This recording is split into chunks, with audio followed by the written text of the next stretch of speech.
Hello, my name is Yeji, otherwise known as ANdmadeco, here on YouTube and on Instagram. Today I want to go over some of the progress on items that I've made this week, and also some of the things I'll be packing for my trip to Asia. First, I want to start off by saying that I have not completed my anemone sweater as I said I would last week because something else came up that I thought was higher in priority that I thought I could get done by this week before leaving, but I couldn't, and so I'm still working on it, and it's all related to what I'm currently wearing. And I'm wearing the Ankers Sweater, my size, and this is a pattern by Petite Knit. I'll stand up to show you what this sweater looks like close up.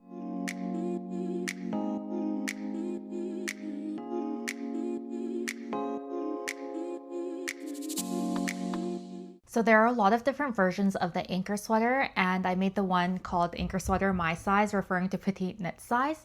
And I also made this for my husband, if you've seen episode 4 where I tier rank all the sweaters I've made for my husband so far.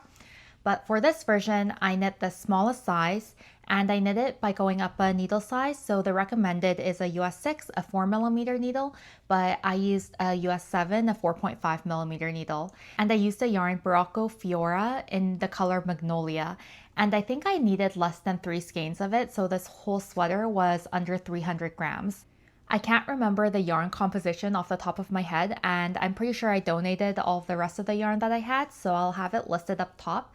But I remember that it's 40% cotton and only 20% wool or animal fibers, and the rest are, I think, recycled fibers, maybe some polyamide or some nylon, and also some viscose and things. So it's really interesting, and I can't say that it's the softest next to my skin. It kind of does feel a little itchy, but that's also has to do with the fact that my sweater is so tight on my body. I knit the sweater in January of 2020, so I'm not 100% sure what I was thinking knitting the smallest size, but I think that I compensated by I thought that by going up a needle size, then I could go down a size and all of that. I know that my bust size was different at that point in time, but looking at photos, my sweater was very tight even then, and in my Ravelry note I put that the arms are very tight, and they still are. So this is a sweater that I most likely will donate after I share this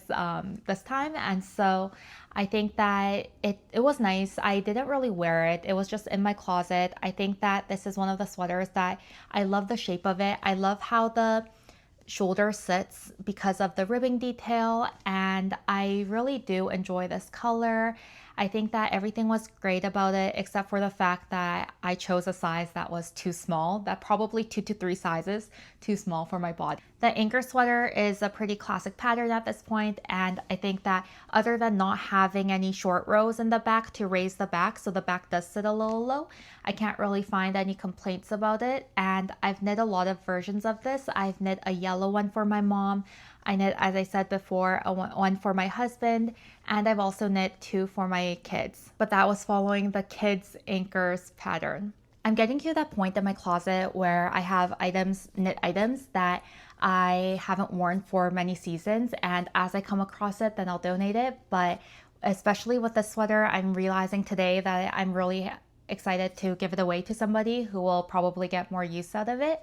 But the reason I wanted to wear this in today's video is because my first work in progress that I want to share with you is also an Ankers sweater, or it's rather an Ankers summer shirt. I looked at the patterns, so I have the patterns for both, and I looked at it and there's almost no difference. The recommended ease is slightly different. It recommends a larger positive ease range, I think 2.5 to 4 inches for the sweater, whereas for the shirt it only recommends 0 to 2 inches. And for the shirt, it goes up to, I think, 60 inches, whereas the sweater goes up to 62 inches. So this week I don't have any finished objects, and the first work in progress that I want to show is this, which is the Ankers summer shirt, and this is the t-shirt. So the difference between the t-shirt version and the sweater is that the t-shirt does recommend different amounts of these ribbed sections depending on how large your size is. So for smaller sizes, you only have these 4 sections, whereas this is the extra large, so it has 5, and I think higher sizes have 6 sections so that the yoke is deep enough. And again, this doesn't have any short rows. It's a very pretty, the yarn I'll talk about in just a second, but I am knitting it with the recommended needle size, a US 6, a 4mm needle with the yarn that I have. And this is, if I haven't said before, the extra large. And it's so colorful and it's coming up really well. But the rib section columns do kind of get mixed in with all of this, the yarn. And the yarn is Queensland Eco Twist. And this is, it says green vegan blend of Eco Vero recycled cotton and natural linen. So it's 45% viscose, 35% cotton, and 20% linen. And I'm not sure if you can see it, but it's a thick and thin yarn for sure. It's pretty loosely plied, and this is in the color Cosmic Sun. And it's a really pretty rainbow color, and I really enjoyed knitting with this. So the reason that this became high on my priority list, higher than my anemone sweater, which I was excited to finish, but I haven't yet. We'll talk about that just in a sec, but is because this is a sample knit for Tea Cozy Yarn Shop, and I thought I could get this done before I went to my trip to Asia, but I couldn't, but that's okay because, I mean, Emily gives plenty of time. It was my impatience and my no chill that I think tried to push myself to knit this, but I couldn't get it done. It's okay, I'll do it when I get back. I will not be taking this to Asia just because I don't want anything to happen to it if it gets lost or anything. So the summer tee does have quite a long body. It's 60 or 59 centimeters from the top to the bottom for the size. So I have around 15 centimeters from where I currently am. This marks the 40 centimeter length. So I still have around 6 inches left to go on the body before I can start the ribbing. And the ribbing section is so short. And also the sleeves are short sleeves. So I think that part will go by quickly, but right now it's just in the stockinette and the round, and any other time I would definitely be taking this, but just because we are going to Asia and when we do check in bags, I don't want to have this accidentally get lost or anything, so I'll keep it here and I'll finish the week I get back.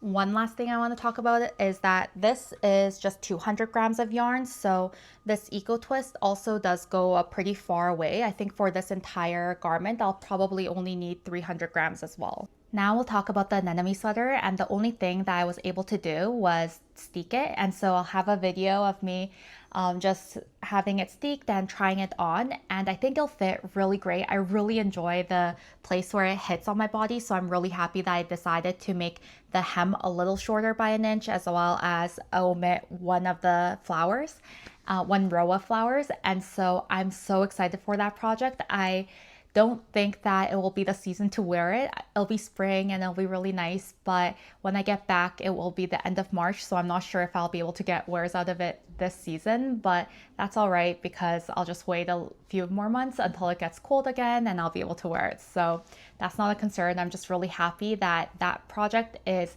almost coming to an end with just the sleeves to go as well as the collar. Next is this project, which I really hope to get done. I didn't even touch it, I think, this week. This is with Dusty Yarn Co. HRH and I am just knitting the Mneme beanie, but right now I am doing just 2x2 ribbing all the way up until I have to do the decreases following the Mneme beanie pattern in Sari Nordland's book Softly Timeless Knits.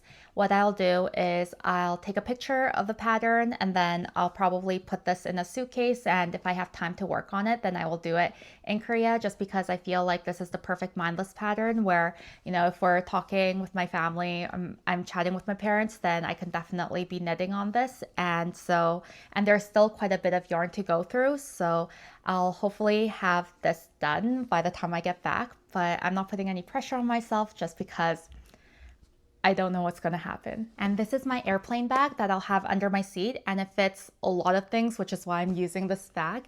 Mainly activities for my kids, diapers and such, and snacks. But in here, I also have the project bag for my next project that I'll take, and this I mentioned last week.